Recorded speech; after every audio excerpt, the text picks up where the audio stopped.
For many of us, we use a door without a thought as to why the door was chosen. For architects and engineers, there are a variety of factors that come into play when choosing a door for a project. The decision includes factors such as how the building's to be used, are there code requirements associated with the door, and what's the client's vision for the project.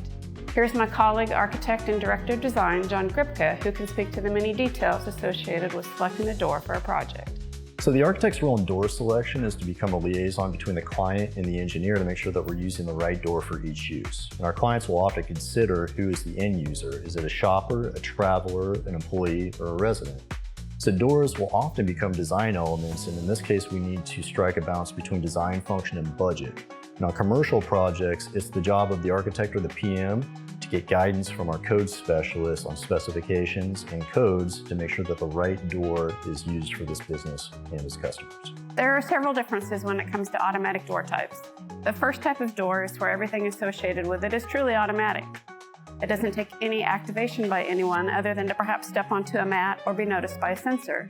These types of doors are generally found in high-volume traffic areas and are usually the most expensive when it comes to cost. Another type of automatic door is known as a power assist door. This door is activated simply by pushing or pulling on the door. This door allows for the required opening force to open the door to be reduced, thus making it easier to open. These doors are usually utilized as a matter of convenience and are generally the least expensive in terms of cost associated with an automatic door. The third type of door is known as a low-energy, power-operated door. This type of door will open upon activation of a device, such as a button or key card.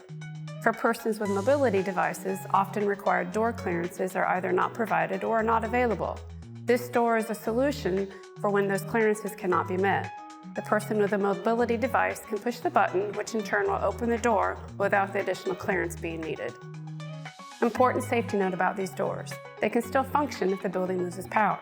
However, it requires the architect to coordinate with engineering consultants to provide the power requirements and specifications to ensure the way out still works. For more information, see our blog on the subject at brrarch.com.